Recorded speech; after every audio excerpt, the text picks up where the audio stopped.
Hello and welcome to the Camo Grind, a series where I analyze every weapon in Advanced Warfare to help you complete every camo challenge by giving specific strategies, loadouts, and more, including ranking every weapon variant in order of usefulness based on several factors to give you an idea of what you should use and what you should redeem. I don't, however, just make this stuff up. My advice and opinions are based on thorough testing, in-game coded stats, and of course my own experiences in using these weapons and weapon variants, of which I own many, to complete every marksman challenge and earn every royalty camo.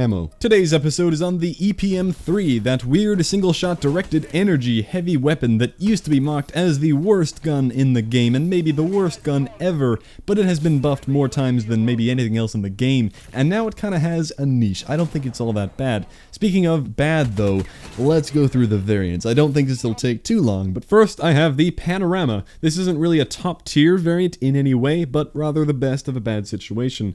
The Panorama does give you a 15% range buff, which doesn't matter at all. After all of those EPM3 patches, the damage is now 34, 34, 34, so a 3-shot kill no matter what, unless it's a 2-shot kill. Because of a headshot, this weapon does have a powerful 2.9 times headshot multiplier, which means you would be just shy of getting a 1-shot headshot kill. But back to the Panorama, yep, that range buff is completely null, which is unfortunate because a large majority of EPM3 variants actually buff your range. Hence the, Let's not get ahead of ourselves. The Panorama also comes with a 10% increase in recoil, which is bad but manageable since the EPM3 is now very accurate after all of those patches.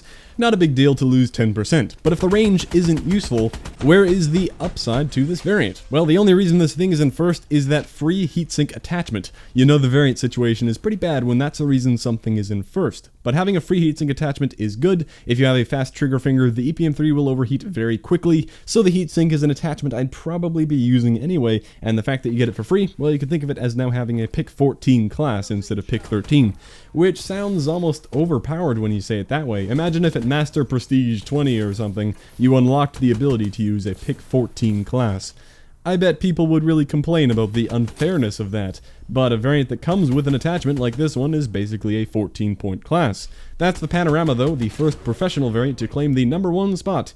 Good job, I suppose. In second we have the EPM3 Anodized, which is really nothing amazing. All it does is improve your recoil by 10% and make you overheat 10% faster. Little fact you may already know, when you see the fire rate change for an energy weapon like the EPM3, the EM1, and the AE4, the fire rate actually does not change at all, rather you just overheat faster or slower depending on whether it's positive or negative. I did leave the ohm out on purpose. Remember that that is kind of an energy weapon hybrid, but your fire rate does actually change because with the ohm it isn't a weapon that can overheat, it does shoot ammunition. Anyway, I find recoil is more helpful than the overheat time, so this is an okay variant. I'll probably be using the heatsink anyway, but this variant is barely helpful, if you even agree that it is. And in third, you saw it coming, the EPM3.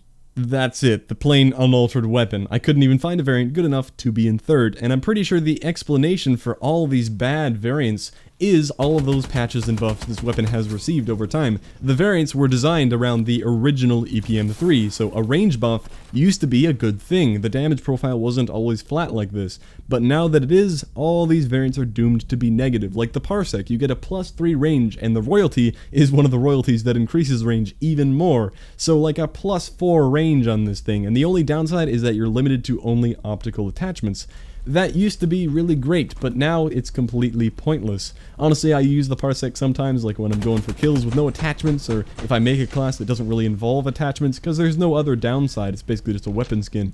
But other than that, there is no logical reason to ever limit your attachment options for an ineffective range buff. With the Bonafide, you're actually nerfing your damage pretty badly and overheating 10% faster, for nothing but accuracy, like a 30% improvement in recoil. That is a lot, don't get me wrong, but the EPM3 is already very accurate after all of those updates, and there's really no reason to be throwing away your 3-shot kills for better kick. Who cares if it's easier to hit a target now that you need to land an extra bullet most of the time, and that is not easier to do. The only reason the EPM3 is remotely competitive is that consistent 3-shot kill, and you don't want to remove that. If you really need accuracy, throw a grip and a heatsink on the anodized and you'll have more accuracy than you will ever need, while leaving your damage untouched. and all these other variants are pretty bad. The legit, the longitude, the magnified, the interval, most of them probably focus on a range buff, which means they're just garbage variants since you don't need range. You're just nerfing random things for no reason and getting stuff like bad damage, faster overheating, bad hipfire, bad recoil, and so on. So for some of these, there is really no upside to using them because the only upside is range, and you don't need that. And then we come to the Exterminator and M-Coil, which literally have no upside. They don't even try to buff your range, they just make your gun bad. The Exterminator, I believe, used to be very good. It buffed your damage up to something similar to the 34 across the board, but now it does absolutely nothing to your damage, and it still makes you overheat faster. Wonderful, a variant that does nothing but trick people with, better damage, and then overheats faster without actually doing anything to your damage. And then the M-Coil at the very bottom nerfs your damage and nerfs your recoil, and it's supposed to make your recoil 10% better, but it does the opposite. Negative damage, negative recoil, so enjoy your long-range 4-shot kills and bad recoil. Yay, my lord, that is terrible. So if you haven't found any good EPM3 variants in supply drops, don't feel left out because you will never really find a good EPM3 variant. But we're not done yet. I want to turn this variant ranking on its head and do something I've never really done. There is something I plan to talk about in this video at some point, so it may as well be now, and that is how great this weapon is in hardcore mode. With its current damage profile, that does mean one-shot kills all day, every day, any range, any place, anytime. That's a one-shot kill. Very, very strong. I won't pretend like it's unique in that way. Other weapons also have a minimum damage that is above 30, like the Ohm, the Amelie, the Pytake, the RW1, the M1 Irons, the Mark 14, and the AE4, and of course all of the sniper rifles. All of those have that feature of one-shot kill no matter what, and therefore they're all great choices for hardcore, but the EPM3 has something that beats out all of those, and that is the rate of fire being at 1200 RPM, the same as the EM1. Obviously, you can't really compare the fire rate to a fully automatic weapon like the Amelie or the AE4, but the fact that your fire rate is so high means it's essentially uncapped, and it feels very good. It's very fun to use. You might sometimes oversample the Mark 14, but not this thing. No human could ever shoot this fast.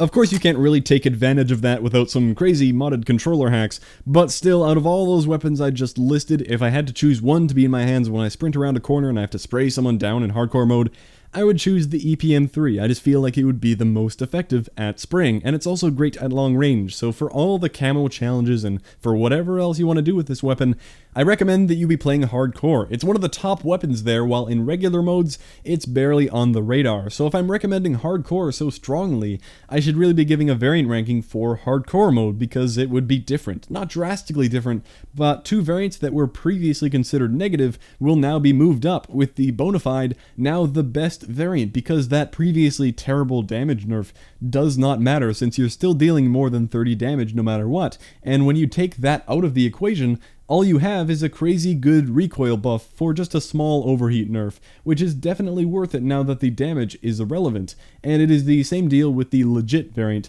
but just a bit simpler. The same irrelevant damage nerf is there, but your recoil is only improved by 10%. That being said, there's no other nerf to worry about like overheat time, so that's a purely positive variant. Those are the two biggest changes in what variant you should choose if you're playing hardcore. These two variants are both okay still for the same reasons, and there aren't many other changes. Even with the other two variants that nerf your damage, the M-Coil is still the crappiest thing ever no matter what mode you play it in, and the interval only buffs your range, and in hardcore, both the damage and range changes on this weapon are completely null.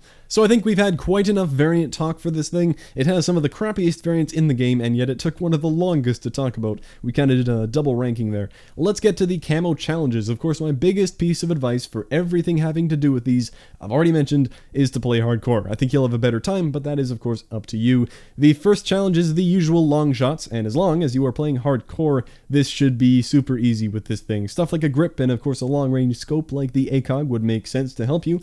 Hipfire kills, you might think this would be pretty awkward as it is semi-auto, but the spammable nature of this thing actually makes it pretty easy in reality. Again, as long as you're playing hardcore. In a regular mode, you might only hit someone twice and they'll have more than enough time to aim their ASM-1 or HBRA-3 and take you down, but in hardcore, a one shot is all it takes, and that usually happens pretty quickly. With bloodthirsty metals, same tip as always: if you don't think you're up to the challenge of getting several 5 kill streaks with this weapon, use any other weapon to get the first 4 kills, swap to the EPM3 as an overkill secondary weapon, and get the 5th kill with it, and it will count no problem. 40 strafe metals should happen pretty naturally. If not, the strategy is of course that exo hover to make it super easy, and skeet shooter metals being the opposite, you need other people to jump, and while you can't really control that, people tend to jump a lot in this game. It shouldn't be a problem. And if I haven't said the word hardcore in this episode, yet again, it's obviously going to be much easier because it only takes 1 tap to drop them out of the air, whereas in a regular mode you'd have to hit all 3 shots while they're in midair. Not impossible, but sounds pretty tough. Or you'd have to get a couple hits on someone and then finish them off if they jump up. Doesn't sound like a super common scenario, so really, even if you don't enjoy hardcore, if you're gonna try to get these challenges done, I encourage you to try it out. The last 2 challenges I barely need to mention, the no perks and no attachments, you just have to do it. Remember that no attachments does not allow variants with automatic attachments, so you can't be using something like the EPM3 Panorama if you're completing that. But that's it, there we have the EPM3 wrapped up. Spent tons of time talking about the tons of terrible variants. Next episode we'll be taking a look at the SN6 due to your suggestions, a decent middle-of-the-road SMG that is often overlooked. I do look forward to breaking down those variants, but the next video on the channel may not be about advanced warfare. I hope you've learned some cool stuff about the EPM3, although the main takeaway was probably just a big advertisement for hardcore mode. Regardless, I hope you enjoyed the video. Thank you for watching, and I'll see you in the next episode.